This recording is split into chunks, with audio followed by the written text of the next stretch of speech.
to have. At some point in my career, I was going to be able to use it, and hence the way she moves. And then I had to learn how to become a dance instructor, and I had to learn how to lead, and that was a whole new ball game, and a whole new ball of wax, and but because I had some dance background, I was able to pick up on it probably a little faster than most people, and I had some great choreographer, teaching me, and I just kind of watched him and watched the way he taught the other people, and I took a little bit from him here and there, and then I developed. I came up with Nicholas, and which is who you saw on the screen. Yeah, I think they should make more movies like that. Well, they need to write more movies like that. Yeah. How was it working with Annabeth Gish? Because she's another fantastic actress that I absolutely adore. Oh, Annabeth is just awesome. She's a true professional, fantastic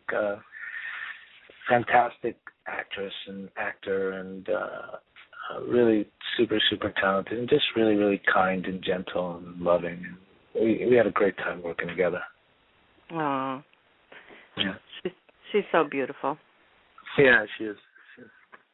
Well, I want to ask you about how you got into the whole Call of Duty Black Ops raid. I mean, gosh, that has got to be the biggest video game series of all time. And how in the world did that come to be for you? And what's it been like playing, a character in a video game versus, being on the screen? Yeah, for starters, I didn't want to go in on this thing, I had no idea. I had no idea what it was. They didn't tell me it was Call of Duty Black Ops 2, and I was told it was a game called Eclipse that I was going in on, and at the time I was, a little upset with my agents because I hadn't been going out in a while, and the next thing I know, I'm getting this call to go in on a video game audition, and so needless to say, I wasn't very happy, and but I got talked into going, and so I did a very poor job of preparing, and when I got in to do the audition, I went about my business, and the casting director kind of looked at me, and she goes, I can tell you're a really good actor, but I can also tell you only prepared for 45 minutes. Oh, my God. And so, I, of course, couldn't lie. I didn't, I couldn't deny that. And she was right. She was dead on. I did. I prepared exactly for 45 minutes. And so I asked if I could do it again, and she challenged me and said, well, can you do something different? And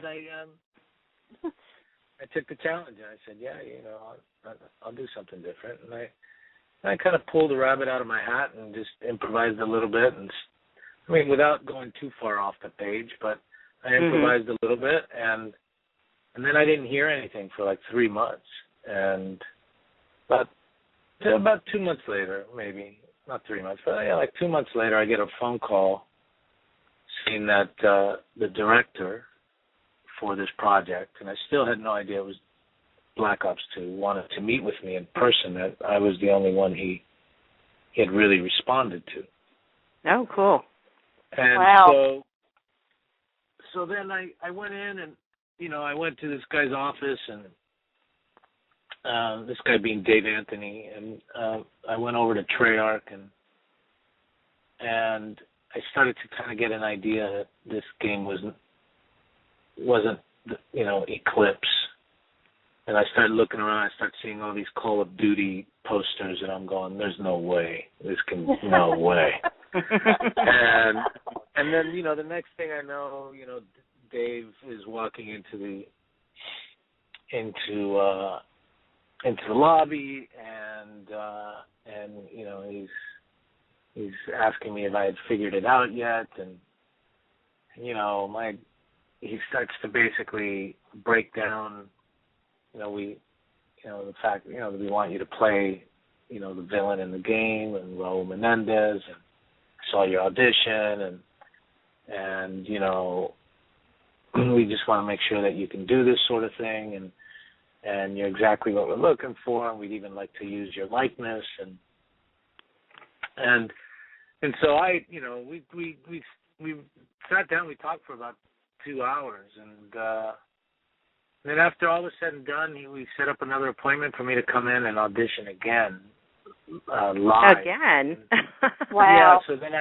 So then I kind of had to prove myself, not just because for Dave, I think I was Dave's guy from the get-go, but there were other people that had doubts, because they, you know, some of these guys, especially over at, I won't even name names, but some of these guys, you know, they want big names, just like they do in everything these days. You know, they want name actors, and you know, they didn't really know who I was, and so, you know, I kind of had to prove myself, which, you know, these days I'm willing to do. I mean, you know, I'll do whatever I got to do, and so I showed up the following week and did my thing, and I got the job on the spot, and then you know, they congratulated me, and yeah, it's very much like doing, you know, it's an honor to be part of this franchise. I mean, obviously it is the largest video game franchise in the world, and it's the first time there's been a Latino villain, you know, in 10 games. In all 10 games, this is the first Latino villain, and I got to play him, and so that was all cool, very, very cool, and but, you know, as far as the performance is concerned, it's very similar to doing a play. It's what they call nowadays. They call it performance capture. They used to call it motion capture, because the way they used to do it is they used to bring in an actor to do the voiceover, a stuntman to do the physical stuff, and then they would blend or mold it together, you know, and then you'd have the performance that you would see in the video game. But now what they do is they do it all at once. So it almost seems like it would be less work to do it all at once. Well, it might just be less work, but it's definitely more realistic. Right. Mm-hmm. I mean, these guys put a lot of man hours into making this game. Remember, it's a 2-year process. Right. And these guys, you know, the last 3 months of putting the game together, these guys don't even, I mean, some of them don't leave the office. Oh, I'm sure. 24/7.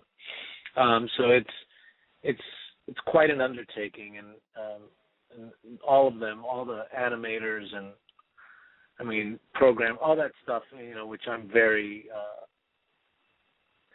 you know, I don't know anything about that stuff, but I just know that these guys are really, really amazing, and what they do is incredible. And I couldn't have done what I did, and you wouldn't have seen what you saw without them. So, well, I have to say one thing that I thought was pretty incredible was transforming you from such a gorgeous guy to Raul Menendez. It's like, oh my gosh.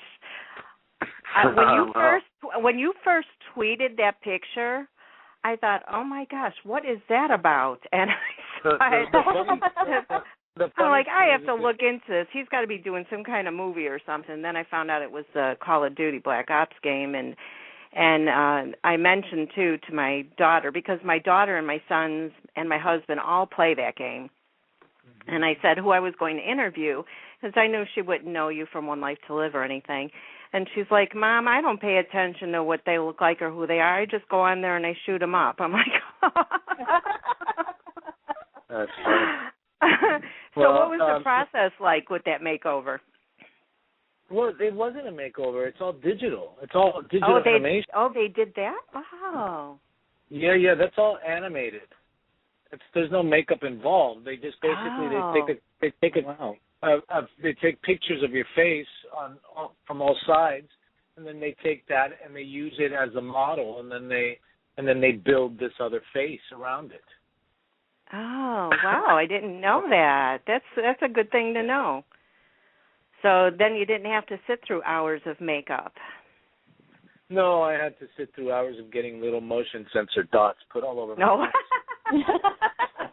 Well, Pam, I was going to say, you obviously have never sat down and watched your children or your husband play Black Ops. It is animated, but it's very realistic now. Kamar, I was going to comment that, first of all, I bet after the fact, that was one audition I bet you were very glad you went on, because the success of that video game series is never ending. I mean, my son has bought every one that's come out. He sits in his room and he'll play, and he's in there screaming and talking, and I'm go in there and I'm like, what are you talking? He said, I got to kill this guy. Hold on, and so he's, it is all the rage, and so kudos to you for taking that on, because you've made a lot of gamers very happy. Whether they're killing you in, they're killing you in the game, or they're, otherwise. But we have I want to bring up while I'm talking. We've got a question in the chat room from someone that is asking. They want to know what it was like to work with Patrick Stewart. With Patrick Stewart? Mm-hmm. Wow. Well, Patrick is certainly I learned a lot. I was a virgin when it came to Shakespeare, and so it was a true honor to be in his presence in that medium. Arguably one of the best at what he does. So it was awesome. As, in that respect, yeah, it's great. He's an awesome actor. Awesome actor. Well, I have to say, you've been on a lot of TV shows and films and that with Angelina Jolie and Salt, but one thing that we do love is Antonio Vega, and we loved you so much on One Life to Live, and we're sorry when you left. But what did you love about playing him? Oh, well, Antonio was a complex character. Someone who, especially when they first brought him on,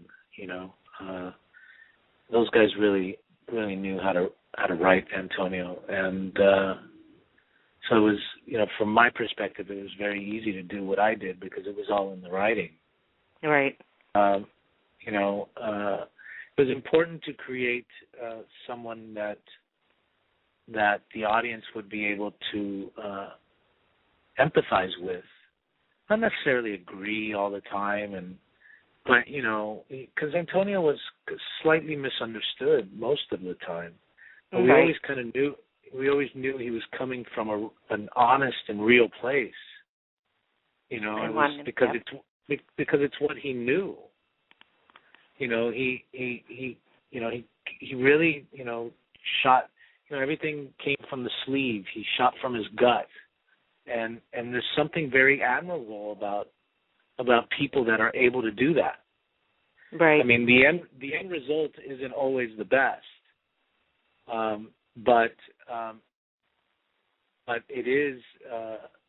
It is what it is. I mean, it was always with good intention. Mm-hmm. And for the most part, yeah. I mean, you can't deny the truth behind it, and I think that's what made him likable. I mean, he had a bad temper. Yeah. He was extremely passionate. He believed in what he believed, and when. I know as Kamar, I admire those people in real life. Those people who really believe in what they believe and stick to their guns and and can't be swayed. And whether they're wrong or right, I mean, you know, you go like, okay, well, gosh, man, I don't necessarily agree